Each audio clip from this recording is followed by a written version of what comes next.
Friends, welcome back to Vishesh classes. आज जो हम करेंगे वो बेसिक कंप्यूटर का करेंगे। ठीक है, कि कंप्यूटर क्या होता है और उसके टाइप्स क्या हैं।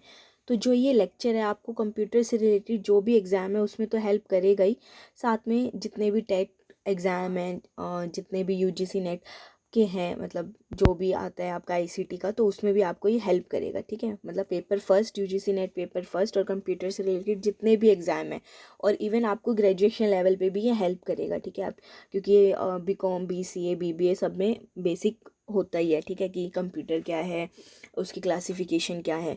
तो ये एक इम्पॉर्टेंट भी मैं बोल सकती हूँ, क्योंकि जो इसमें जनरेशन वाला टाइप आता है तो वो बहुत बहुत बार पूछते हैं क्वेश्चन में, यूजीसी नेट में भी पूछते हैं और टेट में भी पूछते हैं। तो इस लेक्चर को ध्यान से देखें। और इससे पहले मैं कंप्यूटर्स के बहुत सारे डाल चुकी हूँ, वो सिर्फ यूजीसी नेट से ही रिलेटेड नहीं है, वो आपको किसी भी एग्ज़ाम में हेल्प करेंगे जिसमें भी कंप्यूटर आता है, चाहे वो टेट हो या कुछ भी हो। ठीक है, तो आप उसको जाके देख सकते हैं, लिंक आपको डिस्क्रिप्शन में मिल जाएगा और यहाँ पे ऊपर भी आपको उसका हाईलाइट मिल जाएगा। तो ये मैं आपको केवीएस मैदान से करा रही हूँ, जो बेसिकली यूजीसी नेट के लिए ही बनी है, पर ये आपको नोट्स हर उसमें हेल्प करेंगे। ठीक है, और अगर आप अभी तक आपने मेरे चैनल को सब्सक्राइब नहीं किया है तो डू सब्सक्राइब माई चैनल। तो हम शुरू करते हैं। देखो, बेसिक कंप्यूटर टर्म है, वो क्या कह रहा है कि जो कंप्यूटर है वो एक क्या है, प्रोग्रामेबल मशीन है। ठीक है, मतलब उसके दो प्रिंसिपल करेक्टरिस्टिक्स हैं कि क्या, एक तो ये रिस्पॉन्ड करता है स्पेसिफिक सेट ऑफ इंस्ट्रक्शन पे एक डिफाइंड मैनर में, और फिर उसको एग्जीक्यूट करता है। सपोज कि आपने कीबोर्ड से कुछ कमांड दी और उसने वो एग्जीक्यूट करके आपको मॉनिटर पे दिखा दिया, तो बेसिकली यही है कंप्यूटर। ठीक है, तो एक प्रोग्रामेबल मशीन है जहाँ पे आप कुछ इंस्ट्रक्शन देते हो और वो उन इंस्ट्रक्शन को एग्जीक्यूट करके आपको रिजल्ट दे देता है। ठीक है, जो मॉडर्न कंप्यूटर हैं वो इलेक्ट्रॉनिक और डिजिटल हैं ओब्वियसली। जो एक्चुअली जो इनकी मशीनरी है, वायर्स, ट्रांजिस्टर्स, इनको हम हार्डवेयर बोलते हैं, और जो इंस्ट्रक्शन और डेटा है उनको हम सॉफ्टवेयर बोलते हैं। ठीक है, तो हार्डवेयर और सॉफ्टवेयर से मिलके बना है। तो जो हार्डवेयर और सॉफ्टवेयर के कंपोनेंट्स हैं वो हम नेक्स्ट लेक्चर में डिस्कस करेंगे, पर जो यहाँ पे अभी हम डिस्कस करेंगे उसकी क्लासिफिकेशन। ठीक है, ओब्वियसली जो करेक्टरिस्टिक्स है कंप्यूटर की वही उसको ज़्यादा क्या बनाती है, पावरफुल बनाती है। आजकल वैसे भी कंप्यूटर, लैपटॉप, मोबाइल फ़ोन्स ये सब की नीड हो ही गई है, तो ये सब इसमें आता ही है। ठीक है, तो हम चलते हैं क्लासिफिकेशन ऑफ कंप्यूटर की तरफ। जो क्लासिफिकेशन है वो तीन टाइप से हो सकती है, according to function, according to size and configuration, according to generation. ठीक है, function, size and configuration and generation. Function में तीन आते हैं, कौन कौन से, एनालॉग, डिजिटल एंड हाइब्रिड। ठीक है, साइज और कॉन्फ़िगरेशन पे माइक्रो, मिनी, मेन फ्रेम और सुपर। और जनरेशन पे first, second, third, fourth, fifth, first, second, third, fourth, fifth. ठीक है, ये आपके 5 जनरेशन है। पहले हम जनरेशन वाइज ही करेंगे क्योंकि ये ज़्यादा इंपॉर्टेंट है। नेक्स्ट आपको मिल सकता है, मतलब नेक्स्ट भी आपको मिलते हैं, एग्ज़ाम में पूछते हैं, पर अगर हम ये जनरेशन वाला करते हैं ज़्यादातर ये पूछा जाता है। ठीक है, तो ये सिर्फ एक टेबल है जो आपको यहाँ पे याद करनी है। ठीक है, तो फर्स्ट जनरेशन है वो कब शुरू हुई थी, 1942 से 1959 तक रही वो। ठीक है, फर्स्ट जनरेशन, जिसमें क्या यूज़ होता था, उसका हार्डवेयर क्या था, उसमें क्या यूज़ होती थी, वैक्यूम ट्यूब्स और पंच कार्ड्स। ठीक है, और इसकी करेक्टरिस्टिक्स क्या थी, वो सिर्फ मशीन लैंग्वेज को ही सपोर्ट करती थी, बहुत कॉस्टली था, बहुत सारी हीट जनरेट करता था, और उसका साइज़ भी बहुत बड़ा था, और बहुत सारी इलेक्ट्रिसिटी भी कंज्यूम करता था। ठीक है, तब उनके सिस्टम के नेम क्या थे, एनिएक, एडवेक, TBM 701। कई बार पूछ लेते हैं कि एडवेक और एनिएक कौन से जनरेशन से बिलोंग करते हैं, तो ये एक दो एग्जाम्पल ही हैं जो आपको याद करने हैं, पर सबसे ज़्यादा जो याद रखना है वो क्या, कि इसमें कौन सा हार्डवेयर फीचर यूज़ हुआ था, वैक्यूम ट्यूब्स और पंच कार्ड्स। ठीक है, नेक्स्ट आता है सेकंड जनरेशन। सेकेंड जनरेशन 1959 से 1965। उसमें क्या यूज़ हुआ, ट्रांजिस्टर्स और मैग्नेटिक टेप्स, ट्रांजिस्टर्स और मैग्नेटिक टेप्स। और उसमें क्या होता था, बैच ऑपरेटिंग सिस्टम होता था, मतलब बैच वाइज आपका काम होता था। पहले वाले से फास्टर था, स्मॉलर था और रिलायबल भी था, मतलब पिछली वाली जनरेशन से, पर ये फिर भी कॉस्टली था। ठीक है, उसके एग्जाम्पल है हनीवेल 400, CDC 1604, IBM 7030। ठीक है, देखो फर्स्ट और सेकंड हमने पढ़ी। फर्स्ट का क्या है, वैक्यूम ट्यूब्स और पंच कार्ड। सेकंड का क्या है, ट्रांजिस्टर और मैग्नेटिक टेप्स। फर्स्ट वाले में तो सारी डिसएडवांटेज है कि मशीन लैंग्वेज थी, बहुत कॉस्टली था, बहुत हीट जनरेट करता था, बहुत इलेक्ट्रिसिटी कंज्यूम करता था, बहुत बड़ा साइज़ था। फिर सेकंड में वो थोड़े ओवरकम होती रही, बैच सिस्टम आया, फास्टर था, स्मॉलर था, रिलायबल था। और इसके एग्जाम्पल भी क्या है, हनीवेल 400, CDC 1604, IBM 7030। ठीक है, फिर आई थर्ड जनरेशन, जिसमें क्या यूज़ हुआ, कब से 65 से, एक तो पिछले वाले से नेक्स्ट वाला ले लेना और चलते रहना, ठीक है। थर्ड क्या हुई 65 से 75, मतलब 10 साल तक ये चला। और क्या था हार्डवेयर फीचर इसका, आईसीज, ठीक है। इसमें आईसीज यूज़ हुई, लार्ज कैपेसिटी डिस्क और मैग्नेटिक टेप यूज़ हुई। अब यहाँ पे आ गया time sharing operating system, faster था, स्मॉलर था पिछले वाले से और ईजियर था अपडेट करना, ठीक है।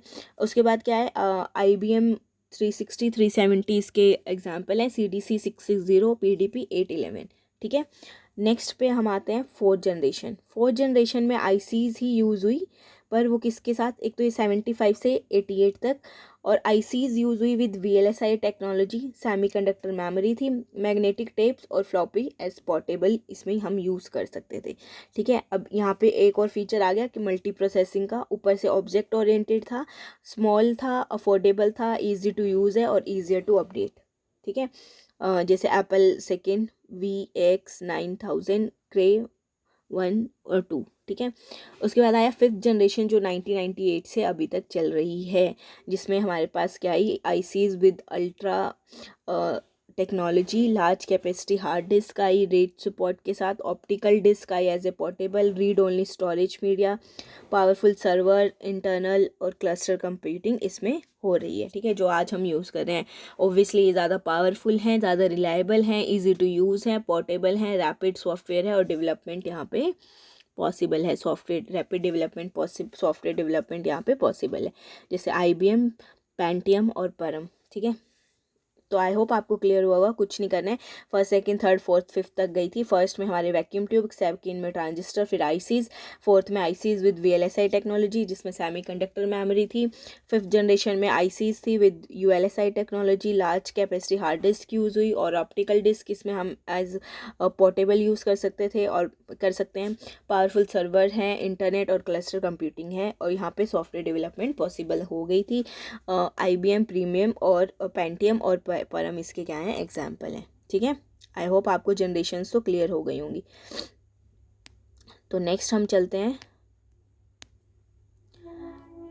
साइज की तरफ, फंक्शन की तरफ, ठीक है। हमने देखा फंक्शन तीन तरह के थे, एनालॉग, डिजिटल और एनालॉग, डिजिटल और एक हाइब्रिड। एनालॉग सिंपल है, इसमें क्या करता है, देखो एनालॉग डेटा ही क्या होता है, जिसमें डेटा आपका कॉन्टीन्यूसली वेरी करता रहता है, ठीक है, मतलब कि डेटा आता रहेगा, मूवमेंट ऑफ डेटा क्या है, कॉन्टीन्यूस है। जैसे कि अगर हम कम्युनिकेशन या ब्रॉडकास्ट में देखें तो वहाँ पे कौन सा यूज़ होता है, एनालॉग डेटा यूज़ होता है, ठीक है। अब डिजिटल कंप्यूटर क्या है, वो कंप्यूटर जिसमें डाटा डिस्क्रीट की फॉर्म में होता है, मतलब high speed programmable electronic device होते हैं ये, जो कैलकुलेशन करते हैं, कंपेयर करते हैं वैल्यू और उस रिज़ल्ट को स्टोर करते हैं। ये वैसे बाइनरी सिस्टम यूज़ करता है जहाँ पे दो ही डिजिट यूज़ करता है, 0 और 1। डिजिटल कंप्यूटर डिज़ाइन ही ऐसे हुआ है कि जहाँ पे दो लेवल पे काम करेगा, 0 और 1 पे, लॉजिक 0 और लॉजिक 1 पे, ठीक है। तो डिजिटल कंप्यूटर ज़्यादा एक्यूरेट और फास्टर रिजल्ट देते हैं। डिजिटल कंप्यूटर बेटर सूटेड है for solving complex problem in science, engineering and technology, इसलिए इनका ज़्यादा यूज़ बढ़ रहा है किसमें, डिज़ाइन में, रिसर्च में और डेटा प्रोसेसिंग में। तो based on this purpose digital computer भी दो तरह के होते हैं, एक जनरल पर्पस, एक specific.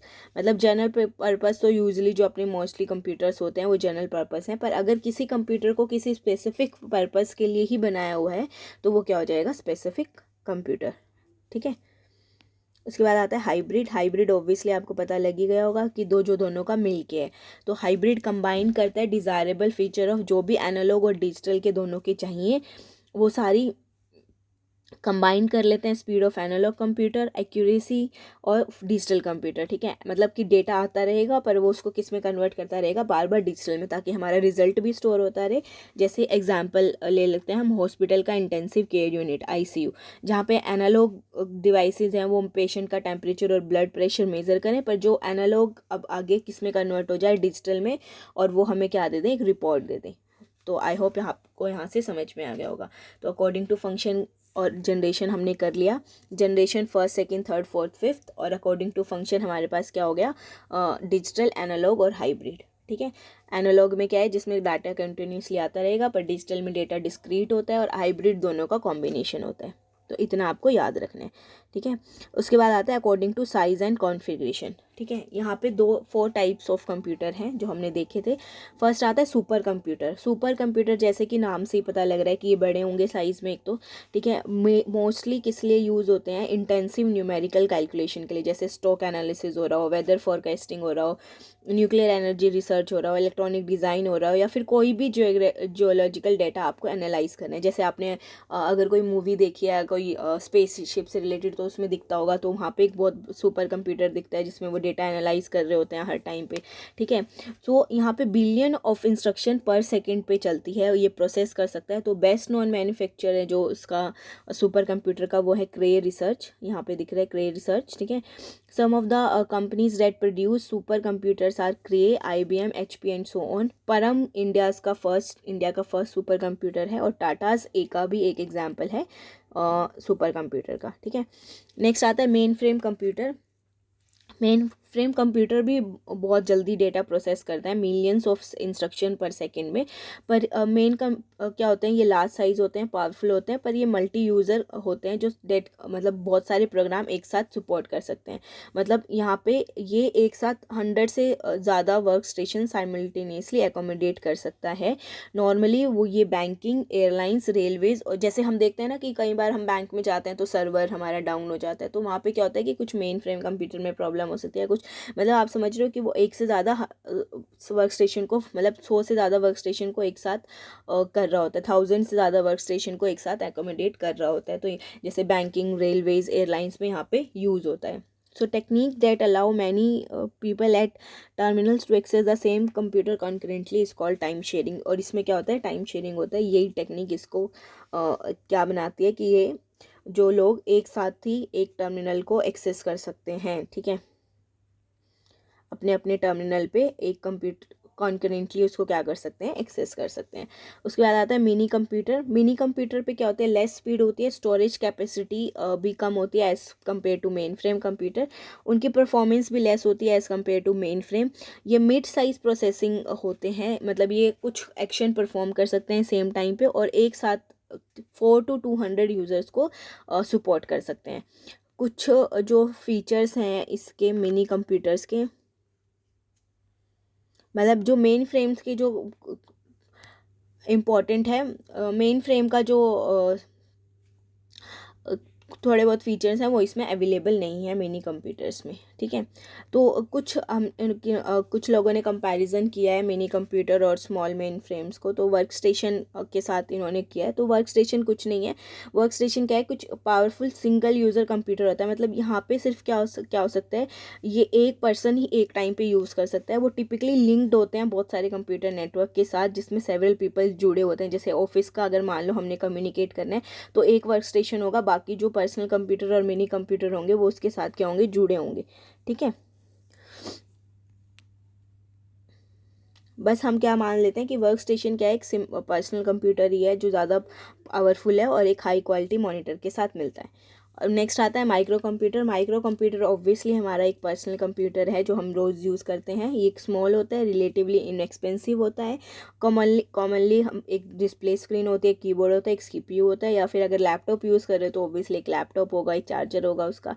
So micro computer use ही कितने हुए हैं, मतलब यूज़ ही किस लिए होते हैं, ताकि एक पर्सन अपने अकॉर्डिंगली उसको क्या कर सके, यूज़ कर सके।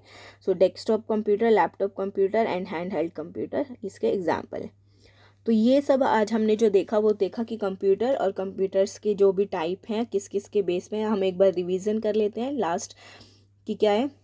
कंप्यूटर होता क्या है कि एक स्पेसिफिक सेट ऑफ इंस्ट्रक्शन लेता है और उसको आपको एग्जीक्यूट करके एक रिजल्ट आपको दे देता है, ठीक है। क्लासिफिकेशन अगर हम करें 3 टाइप से होती है, function, size and configuration and generation. Function में कौन कौन से आएंगे, analogue, digital and hybrid. Size and configuration में micro, mini, mainframe, super. Generation में first, second, third, fourth, fifth, ठीक है। फर्स्ट जनरेशन में वैक्यूम, सेकंड में ट्रांजिस्टर, थर्ड में आपके पास आईसीज, और फिर ICs with VLSI, and last में यूएलएसआई। मतलब हाई आपका जो यूज़ होता है, हाई यूज़ होता रहता है, पर टाइम के साथ क्या होता है, साइज़ भी छोटा होता जाता है और आपका इनएक्सपेंसिव भी होना शुरू हो जाता है, ठीक है। उसके बाद आता है एनालॉग, डिजिटल और हाइब्रिड। एनालॉग में क्या था कि डेटा कंटिन्यूस रहेगा, डिजिटल में डिस्क्रीट, पर हाइब्रिड दोनों को ही यूज़ करता है, जैसे हमने वो हॉस्पिटल वाला एग्जाम्पल देखा। नेक्स्ट आता है size and configuration. Micro, mini, mainframe, super. Super सबसे फास्ट होता है, जो भी वेदर फोरकास्ट के लिए यूज़ होता है। मेन फ्रेम एयरलाइंस और बैंकिंग के लिए। मिनी फिर थोड़ा उससे कम होता है, जो 4 से 200 यूज़र तक सपोर्ट कर सकता है। और माइक्रो जो हम यूज़ करते हैं अपने डेली लाइफ में। तो आई होप आपको यहाँ से क्लियर हो गया होगा। ये इंपॉर्टेंट टॉपिक है और ऊपर से ये इजी भी है। तो आपको अगर कोई भी डाउट है तो आप मुझे कमेंट बॉक्स में बता सकते हैं। उसके अलावा अगर आप चाहते हो कि कोई पर्टिकुलर टॉपिक है तो वो भी मुझे कमेंट बॉक्स में बता सकते हैं। तो मिलेंगे हम नेक्स्ट वीडियो में। और ये मैंने KVS मैदान से कराया है, UGC नेट के। तो ये नोट मैं साथ साथ आपको ड्राइव पे शेयर करती रहूँगी। इसके अलावा अगर उसी बुक से कोई और नोट चाहिए तो मुझे बता देना, मैं वो भी ड्राइव पे शेयर कर दूँगी। तो मिलते हैं नेक्स्ट वीडियो में। Thank you. Do subscribe my channel and share with your friends and family. Thank you.